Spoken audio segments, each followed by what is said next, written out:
Good morning and happy Earth Day. Welcome to the Unitarian Universalist Church of Corpus Christi. My name is the Reverend Christina Hockman, and I'm honored to serve as both your minister and your worship associate this morning. So don't ever think you're not getting your money's worth out of me. We welcome you to our worship service celebrated here each week, mindful of the principles of our free faith. To describe a little about what Unitarian Universalism is, today I will share with you some words from the Reverend Shanna Lynn Good. This is a place where you're welcome, where you're invited into a fuller relationship with yourself, with the spirit of life, with other people, to build a better world and to build a better you. Our opening words this morning are by Lynn Harrison, and I would like to invite Jeff Ball and his granddaughter Victoria up to light the chalice.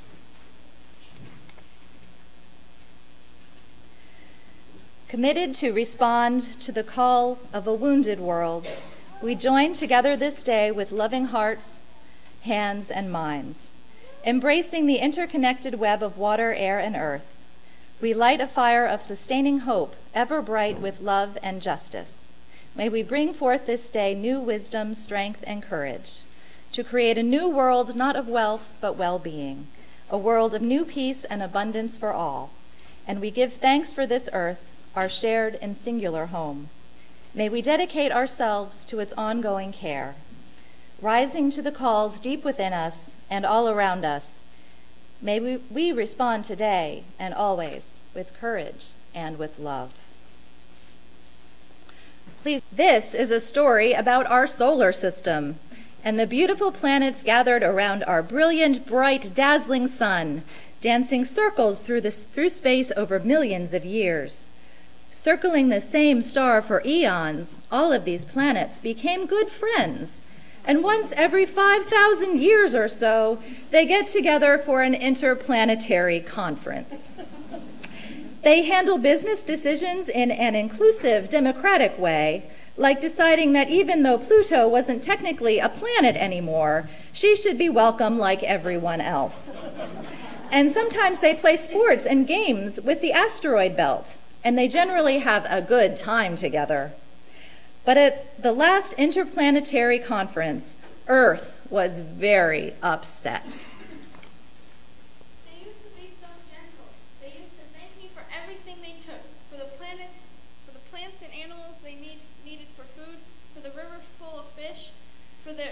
For the gentle rains that watered their crops, and for the great trees they used to build their homes. They used to sing and dance to thank me, and sometimes I would sing with them. Oh, we all had so much fun back then. I used to love to watch them. So clever those humans were, so full of invention. I couldn't wait to see what they were going to do next. Well, what's the problem then? They seem so nice. Earth sighed deeply, and huge waves crashed against the shores of 1,000 beaches. Great forests bent and swayed in a sudden violent wind that swept across continents. They used to be cute and friendly and polite. Now they just take and take and take. They tear me up looking for gold and oil that they burn until my skies are black and smelly. Sometimes I think I'll never stop sneezing and coughing. They eat all the animals and bulldoze everything to make room for their cities. And you won't believe how messy they are. They make incredible amounts of garbage, and they just throw it in my oceans or leave it lying around in great heaps. And they always want more, more, more. No matter how much they take, they're never satisfied. The worst part is they don't sing to me anymore, and they never, ever say thank you. I just don't know what to do. There, Earth. There. We're here for you. It's okay to cry. Earth, do you remember the trouble I was having with those little green creatures that used to live on me? You know, the Martians? They did the same thing to me. I gave them several opportunities to straighten up, but they didn't listen. So I sucked all the air and water back inside myself and let the sun turn my skin into a giant burning desert. Those ungrateful Martians are all gone now. Good riddance. Tough love, I call it. If you want my advice, just shake them off like the fleas they are. Freeze them in an ice age, drown them in floods. You'll soon forget they were ever here. You know, because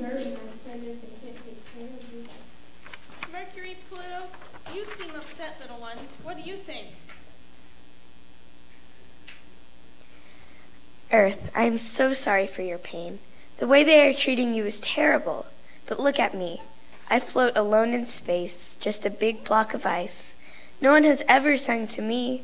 As I drift along through eternity, I dream that someday I will be able to share myself with others. I dream that one day I will be needed, that I will be able to feed creatures of my own and watch them grow and thrive. But it seems that it is not meant to be, not for me. But so many creatures depend on you, Earth. Even if they forget how to treat you, how to sing to you, how to thank you, maybe they can learn. Maybe they can grow up. Please be patient for just a little longer, Earth. But maybe Mars is right. I can't wait forever for those foolish humans to start behaving themselves. I don't think Brother Mars is as happy as he pretends to be. I'm fine. I love living alone.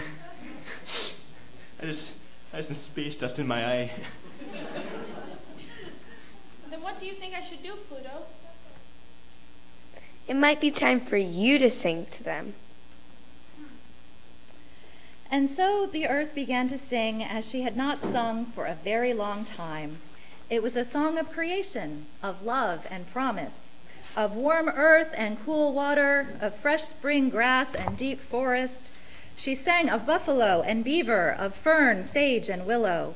She sang of dolphins and mountains and people.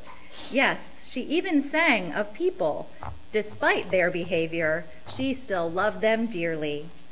The earth sang, and nearly every living thing was swayed and leaped and sang with her. But most of the humans could not hear her song. None of them heard it, in fact, aside from a handful of children. The young and the young at heart, I invite you to rise and join your voices with the song of the earth as we sing our thanks with hymn number 163, For the Earth Forever Turning.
When the voice of the earth soared through her song, a few children in each nation stopped what they were doing.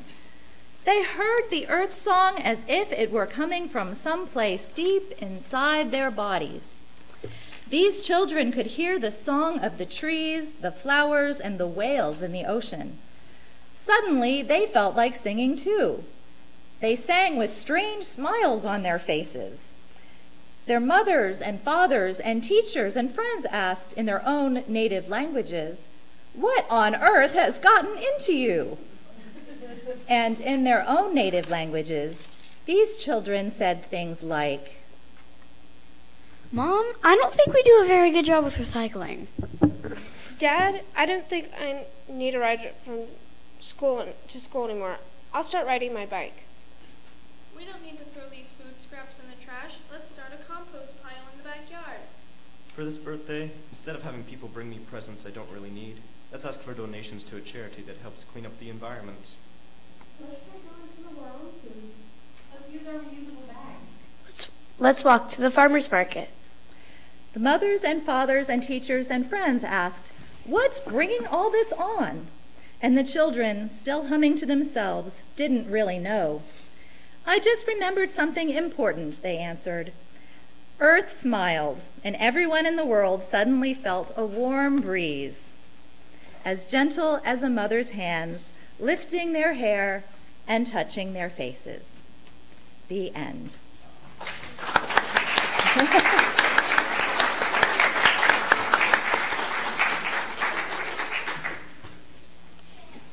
Many thanks to our U2C3 players and Hannah and Glenn for their production and direction of this fine theatrical event. Oh, it was all Hannah, that's what Glenn says. Our church community is given life through the contributions of its members and friends. In addition to generously offering our time and talents, monetary contributions are just as necessary to sustain us. It is just one more way we show our care and concern for each other and our community. The offering will now be given and gratefully received. All right, while you're concentrating on giving money to the church, which is very important, I don't want to pause you at all. Just know, at the end of this piece, there's a storm, and I need everybody's help. There's going to be a beautiful storm from the piano, and we're going to go like this in the audience and make a storm, and then the rain is going to come back and back off, and then it's going to go away lesser and lesser until the very end of the day. I'll help you with the storm, but I need all kids to help me with the storm. Can you do it?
In our drama today, we heard about many of the problems human beings have caused for the earth. Now I would like to bring your attention, the attention of your mind, and the attention of your heart to one of these problems in particular. That problem is a really big one, and it's called climate change, a phenomenon that puts every living creature on this earth at risk. So let's watch this brief video to remind ourselves what climate change is and what it means to all of us and to all of the life on this planet.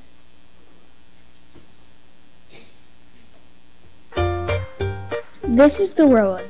That's you and that's me. The world has the perfect temperature to keep all living things alive and happy. This temperature depends on a balance. The sun's heat goes to Earth to make it warm. The sun's heat bounces back to space to make the Earth cool.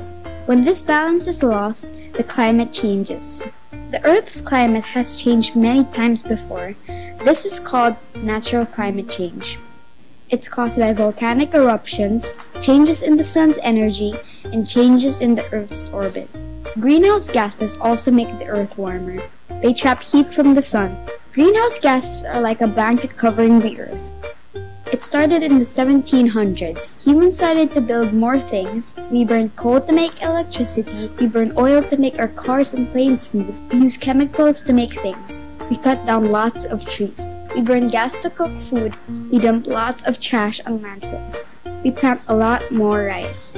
All these things release greenhouse gases. Remember the blanket over the Earth? Because of humans, it got much, much thicker. When I get hot, I sweat. I even get dizzy. Imagine the Earth. Because it's hotter, glaciers and ice sheets are melting. Seas are rising, storms are getting stronger, some places are getting dry, even the sea is getting warmer. All living things are in big trouble. So what should we do? We need to change the way we live, so we can stop releasing so much greenhouse gases. That way, the Earth's blanket will go back to normal. We also need to be ready for what climate change will bring. In December, there will be a big meeting of nations. They'll meet in Paris to decide how each country can help. Their decision will decide the future of Earth, our home.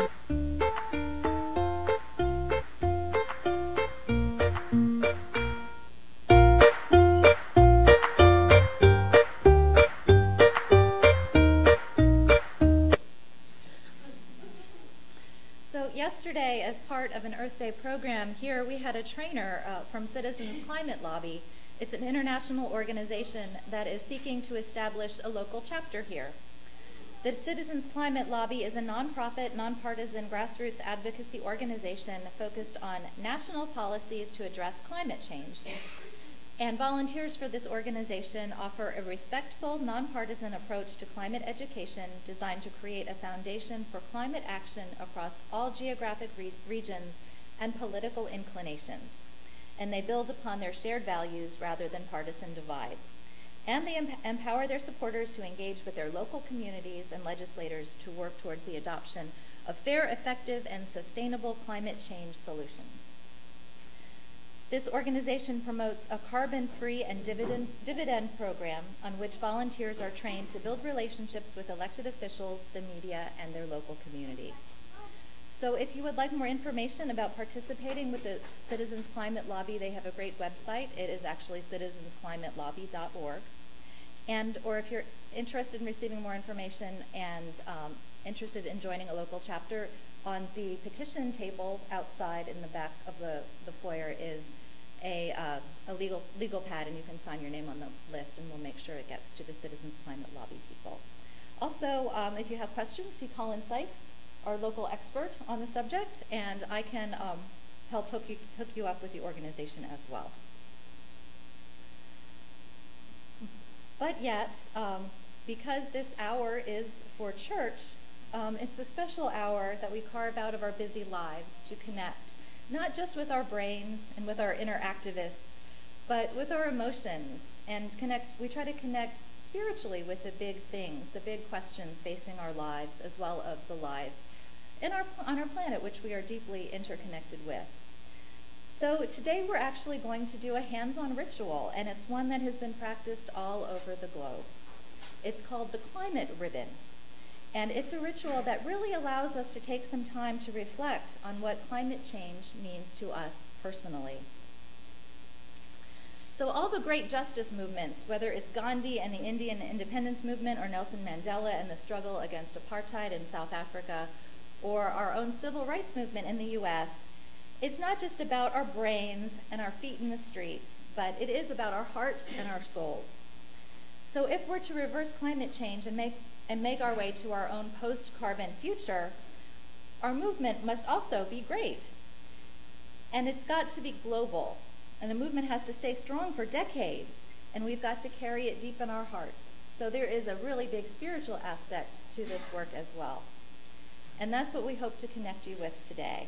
Connect this global problem to our individual hearts. But facing the facts of climate change really isn't easy. Its scale is so big that it's very overwhelming. And sometimes because it's so overwhelming, we just kind of switch off. And for many of us, climate change is still invisible, although it's becoming visible to more and more people on our planet.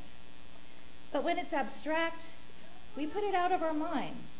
So today, here we've created a safe space to open our hearts to the reality of what's happening on our planet.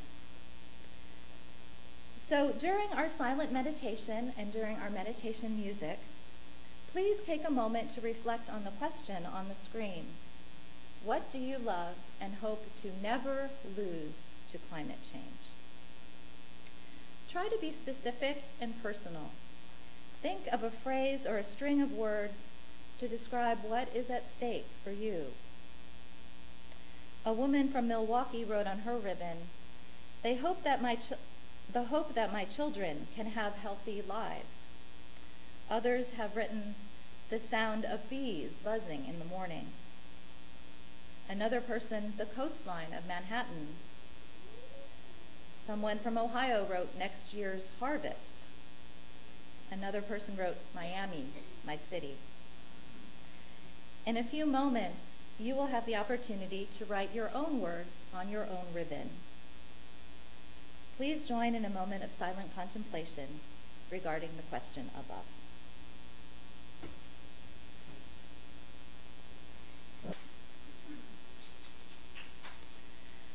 So now the hands-on part of our ritual will begin. In the back of the room, we have several tables with markers and ribbons where you will write your answer to the question on the screen that you have been reflecting on. You're welcome to sign your name on your ribbon as well. As you finish with your ribbon, a volunteer will guide you to the back patio to our tree today that is serving as the tree of life, where you will tie on your ribbon. We will then finish our service outside. If you are less mobile and would prefer to work sitting down, we have chairs at the work tables, and we'll also reserve the patio benches for those who are more comfortable being seated.